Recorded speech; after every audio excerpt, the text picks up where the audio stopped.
को स्टार्ट करने के बाद इंडिया के डेवलप के लिए हम क्या कर सकते हैं, क्योंकि अभी एक चर्चा चली थी कि भारत विश्व गुरु बने, लेकिन विश्व गुरु कब बन सकता है? जब हमारा देश का युवा जागृत होगा, यानी कि देश के युवाओं को जो आप स्टार्टअप के लिए, एंटरप्रेन्योरशिप के लिए प्रेरित कर रहे हैं, वो जागरूक होंगे तो फिर देश जो है विश्व गुरु बन सकता है। लेकिन विश्व गुरु का मतलब है कि पैसों से नहीं, केवल आपके जो पैसे कमाएंगे उसके कारण से विश्व गुरु नहीं बनेगा। विश्व गुरु बनेगा तभी जब आपके अंदर में विश्व गुरु आध्यात्मिक तौर पर जो कहलाता था देश, उस देश की जो गुण थे वो आपके अंदर में आएंगे। और वो सबसे पहला जो गुण है वो है नशा मुक्ति, क्योंकि आपकी शक्ति को, आपकी एनर्जी को नष्ट करने वाला या आपकी कार्य क्षमता या क्रिएटिवनेस को नष्ट करने वाला जो एक चीज तत्व है वो है नशा, अल्कोहल। अगर आप स्मोकिंग कर रहे हैं, अल्कोहल ले रहे हैं, तो वो सबसे ज्यादा आपकी क्रिएटिवनेस को खत्म करता है। तो इसलिए भारत के निर्माण के लिए या स्टार्टअप को कंटिन्यू चलाने के लिए आप सोचते हैं तो ये आप चिंतन कर ले, ये संकल्प कर लें कि आपके स्टार्टअप में, आपकी कंपनी में कोई भी ऐसा बंदा नहीं रहेगा जो नशा करता हो। अगर ये संकल्प धारण कर लेंगे तो मोदी का जो सपना है या भारत को विश्व गुरु के तौर पर हम देखना चाहते हैं वो अपने आप ही पहुंच जाएगा। और इसी भावना के साथ में कि आप यहाँ से ये संकल्प लेकर के चलेंगे और भारत को विश्व गुरु के बनाएंगे, इन्हीं भावनाओं के साथ में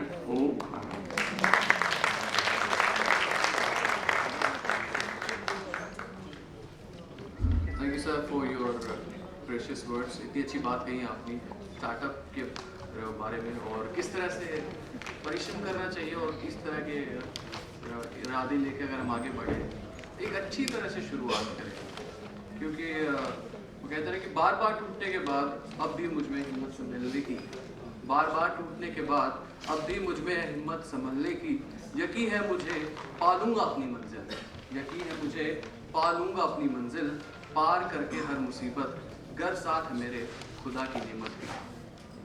क्या बात है अरुण, मुझे लगता है कि तुम्हें शायरी का स्टार्टअप कर लेना चाहिए। जी आप खाली सोच रहे हो, लेकिन खाली सोच से नहीं मेहनत से ही मंजिल पाई जाती है।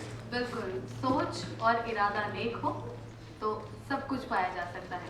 और एक इंटरैक्टिव सेक्शन यहाँ पर हम सबके साथ करना चाहते हैं, क्योंकि हम सभी ने गेस्ट ऑफ ऑनर की स्पीचेस सुनी और इसके बाद चलिए आप लोगों से बातचीत करते हैं। Yes sir, you want to say something? मैं हूं H S. Sharma, IIT Bombay graduate first batch. मेरा सिंपल सवाल है आप सबसे कि मेक इन इंडिया कैसे आएगा। पिछले साल 3,60,000 इंडियन चाइना गए थे। आपको ब्राज़ील, अर्जेंटीना, कनाडा में चाइनीज़ प्रोडक्ट चाहिए, इंडियन की कंपनी दिल्ली में है, वो चाइना जाएगा, चाइनीज़ माल सप्लाई करेगा। चाइनीज़ प्रोडक्ट के सबसे बड़े प्रमोटर तो यहाँ खड़े हैं आपके सामने। हमारी सोच जब तक नहीं बदलेगी मेड इन चाइना कैसे आएगा सर? लक्ष्मी जी चाइना से, गणेश जी चाइना से, होली की पिचकारी चाइना से, दिवाली की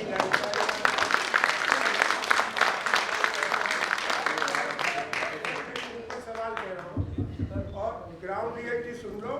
मैं इंजीनियर हूँ, आईआईटी बॉम्बे और इंपीरियल कॉलेज लंदन।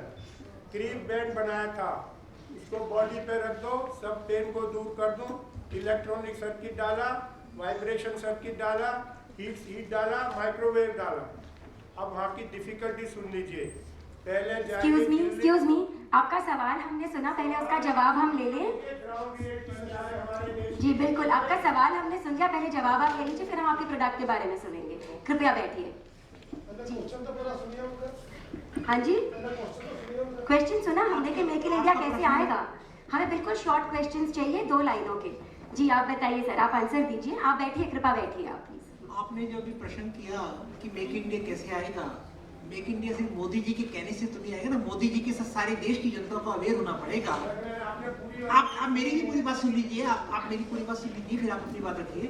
देखिए, मेक इन इंडिया के लिए जो मोदी जी प्रयत्न कर रहे हैं, उसके साथ सारे देश की जनता को सोचना पड़ेगा कि चाइना के माल को हम बंद तो कर दे सकते, कुछ ऐसे इंटरनेशनल हमारे एग्रीमेंट्स हैं, हम अपने माल को क्यों इतना प्रमोट करें कि चाइना से सस्ता हो। अगर एक ये चीज 50 रुपए की इंडिया की है और बाहर की कंपनी की 30 की है चाइना की, तो हम इंडिया की कंपनी की लेना, चाइना की कंपनी की ना ले। मेक इन इंडिया की बात का मतलब सिर्फ आपने जो बातें कही, बहुत अच्छी बातें कही, आपकी बातों से मैं सहमत हूँ। यहाँ पर जितनी जनता बैठी है, कितने लोग ऐसे हैं जो देश के बारे में सोच रहे हैं, ये बता दें। देश के बारे में 10% लोग भी नहीं सोच रहे। क्या मोदी जी ने पूरे देश का, आप पूरी बात सुन लीजिए, मेरी पूरी बात सुन लीजिए, आप पूरी बात सोच लीजिए। अगर देश के बारे में सोच रहे हैं तो मोदी जी को नहीं, देखिए मोदी, देखिए देश के बारे में तो मोदी जी को सिर्फ पॉइंट आउट करने के बजाय उनकी विजन को समझने का प्रयास करें, उनका विजन क्या है और वो किस तरीके से इंप्लीमेंट होगा। हमें उसके लिए थोड़ा पेशेंस भी रखना पड़ेगा। समय आएगा, हर चीज में आप लोग देख रहे चेंज आ रहा है। जो विश्व में कहा हमें भारत को जो मान सम्मान नहीं मिलता था, वो आज मान सम्मान पूरे वर्ल्ड में मिल रहा है। जो अमेरिका कभी मोदी जी को वीजा नहीं देता था, आज अमेरिका को छोड़ के पूरे विश्व ने मोदी जी को सिर पे बिठा रखा। तो कोई बात तो मोदी जी में होगी। मैं मोदी जी की प्रशंसा करने के लिए आप लोगों के बीच में नहीं आया, ना ही मोदी जी के लिए बारे में कह रहा हूँ। सिर्फ देश की हित की बात कर रहा हूँ कि हम पार्टी से ऊपर उठकर देश के बारे में सोचना शुरू कर दे। देश में जो गरीबी बेरोजगारी है उसके बारे में सोचना शुरू करें। मैं बाड़मेर जैसी जगह जैसलमेर से आया हूँ भी, वहां पर इतना बुरा हाल है।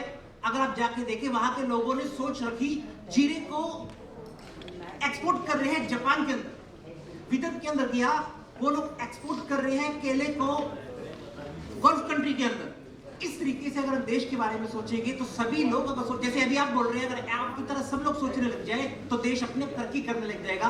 भारत को आजादी दिलवाने के लिए बहुत सारे लोगों ने सोचा, तब भारत को आजादी मिली। आज भी भारत के लिए हम लोग अगर एकजुट हो जाए, सिर्फ देश हिंदुस्तान के बारे में सोचे, ना जाति धर्म के बारे में सोचे, तो देश अपने आप आगे बढ़ेगा। बिल्कुल। और देश को आगे बढ़ाने की कोशिश में एक और जाना माना नाम हमारे बीच इस वक्त उपस्थित हो गया है, जो किसी परिचय का मोहताज नहीं है। डॉक्टर नजमा हिप्तुल्लाह जी का एक बार जोरदार तालियों के साथ स्वागत होगा।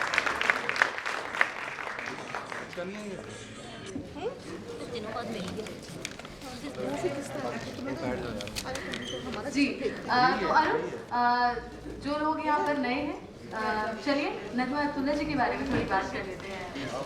Nazma Heptullah is an Indian politician. She is a former Vice President of the Bharatiya Janata Party and 5-time member of the Rajya Sabha. She was a member representing Rajasthan from July 2004 to July 2010. She was nominated by the BJP for the Rajya Sabha in 2012 from Madhya Pradesh and assumed her office on 24th April 2012. She served as the Minister of Minority Affairs in Prime Minister Narendra Modi's cabinet, and she said that minorities needed a level playing field in Indian society, but reservation is not the solution. Let's hear from ma'am herself. I'd like to call upon to the dais.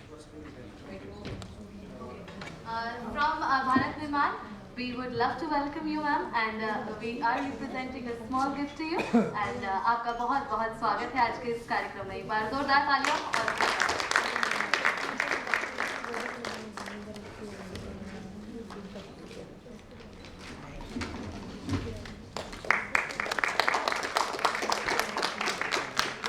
so ma'am on the dais please.